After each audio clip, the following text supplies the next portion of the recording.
जो चीरती हुई लोहे के हिस्से को गाड़ी के, और वो मुझे लगी तब मुझे एहसास हुआ कि हम गिर गए। फिर तीसरी गोली चली, इसने मेरा आगे वाला शीशा पूरा डैमेज कर दिया। चौथी गोली पे मैं नीचे हो गया, जो गोली आपने देखा कि वो सीधी उसमें लगी। अगर मैं नीचे ना होता तो वो मेरी छाती के आर पार चली जाती। फिर वो गाड़ी 10 मीटर आगे जाके रुक जाती है। वो दो हवा में फायर करते हैं जैसा मैंने देखा, और फिर उन्होंने फिर हमारी गाड़ी फायर किया।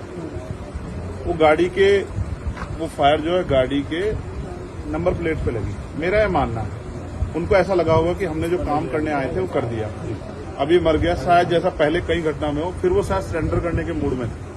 लेकिन जैसे ही मनीष ने गाड़ी को मेरे कहे से यू टर्न लिया, उनको समझ आया कि जिंदा है, तब वो वहां से भागे। हमने पुलिस को बताया कि ये गाड़ी का नंबर है, फिर उन्होंने उसको इंक्वायरी किया। पुलिस के अच्छे अधिकारी यहाँ हैं, उम्मीद है वो अच्छा काम भी करेंगे। लेकिन ये स्पष्ट हुआ कि अपराधियों में कोई डर भय नहीं। कितने लोग थे? 3 लोग। 3 लोग थे। 2 लोग असले से हमला कर रहे थे, एक व्यक्ति गाड़ी चला रहा। चंद्रशेखर जी, कोई थ्रेट कॉल आया हो आपको इससे पहले, कोई धमकी? पिछले कई सालों से आ रही है। मैं लगातार पुलिस को इंटीमेट भी करता रहता हूं। मैंने डीजीपी को भी लिखा, गृह मंत्री को भी लिखा, मुख्यमंत्री को भी लिखा, यहाँ के पहले एसएसपी डीएम थे उनको भी लिखा। लेकिन डीएम साहब जो पिछले थे अखिलेश सिंह जी, उन्होंने साफ मना कर दिया कि चीफ मिनिस्टर नहीं चाहते चंद्रशेखर को सुरक्षा दी जाए। मेरे आज भी याद है ये बात, क्योंकि मैंने एलआईयू के अधिकारी द्वारा पूछा कि भाई मैंने आपको बताया फिर क्यों नहीं हो रहा है।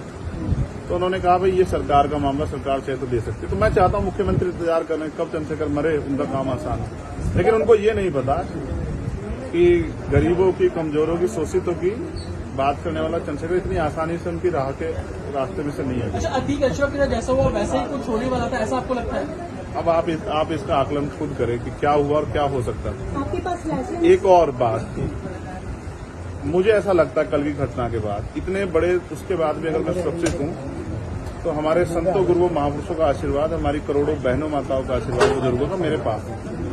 और मैं जो जिम्मेदारी मैं लेके मैदान में आया हूं, बाबा साहब अम्बेडकर, मानव काशीराम साहब, सदगुरु रविदास जी का जो बेगमपुरा राज का सपना है, मानवता के राज का सपना है, संविधान को लागू कराने का है, इन वर्गों को अधिकार देने का है। जब तक वो पूरा नहीं होगा मैं कहीं जाने वाला नहीं।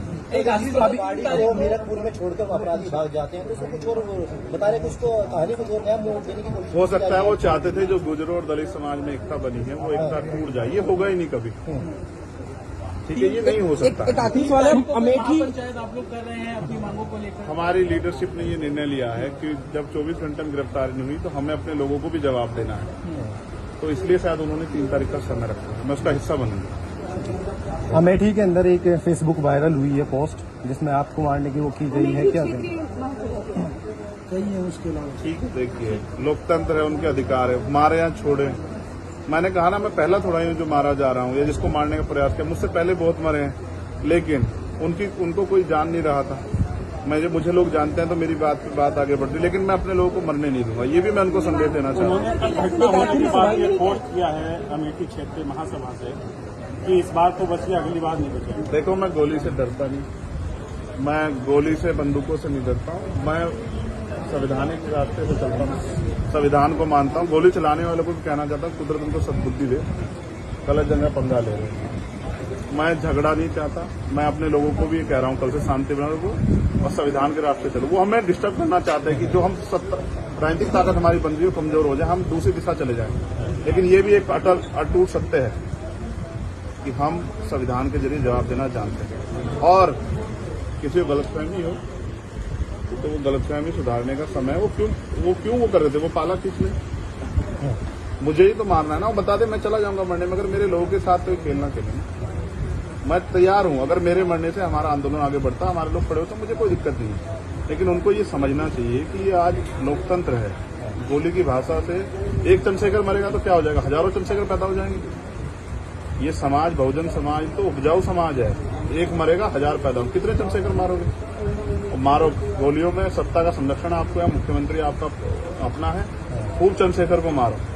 हर जिले से चंद्रशेखर पैदा हो। पहली घटना आपके साथ बाबा साहब अम्बेडकर और मानव काशीराम साहब को सपना पूरा करे बगैर संविधान को लागू करवाए हम लोग जाएंगे नहीं। चंद्रशेखर भाई, पहली घटना आपके साथ मुजफ्फरनगर में हुई, दूसरी अब देवबंद में हुई। क्या अब लगता है कि आसपास का क्षेत्र उससे पहले बुलंदशहर में? अगर पहली घटना पे ठोस कार्रवाई हो जाती तो अपराधियों के हौसले कमजोर होते हैं। लेकिन मैंने कहा ना कि एक रानी का नहीं, प्राइमरी स्कूल के हेडमास्टर का बेटा है, एक गरीब माँ का बेटा है, तो मर जाए क्या फर्क पड़ा, किसी को क्या फर्क पड़ता है? उनका रास्ते काटा आसान से निकल रहा है। तो इसलिए उनको लगा कोई वो नहीं, लेकिन जनता समझ रही है। मेरे एक एक खून का जवाब मेरे लोग जो है ना मुझे संरक्षण देके देंगे एक आखिरी सवाल और सबक सिखाएंगे भारतीय जनता पार्टी की सरकार को, जिसके अब संरक्षण में गुंडे पड़ रहे हैं। एक आखिरी सवाल है, क्या ये पॉलिटिकल अटैक था आपको लगता है? पुलिस जांच कर रही है कि मेरे मरने से किसको फायदा हो सकता है, कौन मुझे चाहता मैं मर जाऊं। पुलिस जांच कर रही है, मुझे उम्मीद है पुलिस फेर जांच करके कोई मैनिपुलेट करके नहीं सही जवाब देगी कि उन्होंने ऐसा क्यों किया। चंद्रशेखर का जो कद बढ़ रहा है देश के अंदर, कई मुख्यमंत्रियों ने भी अब ट्वीट किया है, ओवैसी ट्वीट कर रहे हैं, कहीं और कर रहे हैं, तो इस चीज को क्या ये लगता है कुछ भी गलत होगा तो लोग बोलेंगे। अगर कल मेरी जान ही चली जाती तो लोग फिर भी तो उनको पीड़ा होती, उनको अपना भी देखना है, कल उनके साथ भी हो सकती है। ये लाइन ही विचारधारा ही गलत है कि गोली से ऊपर, और ये बीजेपी की भाषा है, गोली मारो सालों को, ये वही उसी वो उपजाऊ हो रही है। देखिए बहन जी से मेरी कोई नाराजगी नहीं, मैंने उनको हमेशा बड़ा माना, वो मुझे छोटा नहीं मानती अपने परिवार का। उनको ये घटना छोटी लगी, शायद अगर मैं मर भी जाता शायद उनको इसमें कोई शायद बुरा नहीं लगता, मुझे उनसे कोई दुख नहीं। मेरे लोग मेरे साथ ही ये बहुत, और वो समझ रहे हैं कि जो उनके लिए मरने को तैयार है, जिसकी जो जान पे जिसकी बनाई है वो हमारा अपना है।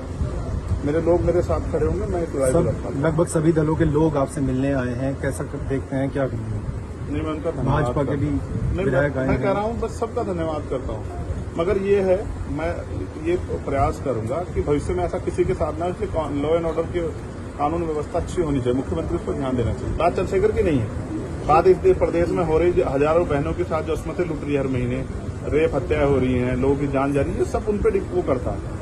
तो वो मुख्यमंत्री पद पर बैठे हैं, अगर वो इसको संभाल नहीं पा रहे हैं तो क्या फायदा, फिर उनको इस्तीफा दे देना चाहिए। फिलहाल आप ठीक है, डिस्चार्ज किया जा रहा है? हाँ ठीक है। आपके कार्यकर्ताओं ने आज जो है जगह जगह ज्ञापन दिया है, सहारनपुर में दिया, अगली रणनीति क्या रहेगी, किस हिसाब से? कोई रणनीति नहीं, पार्टी के सीनियर लीडर जो तय करेंगे हम लोग उस पर काम करेंगे। और दूसरा, मेरे पीठ में जहाँ गोली लगी है वहाँ ड्रेसिंग जारी है, ठीक है। पहले से आराम है, बस एक जलन और घाव है, जख्म वो तो है ही, सांस लेने में दिक्कत थी, बीपी जो है फ्लक्चुएट हो रहा था, फ्लक्चुएट अप डाउन हो रहा था, वो ठीक है पहले से। ठीक है, चलो ठीक है।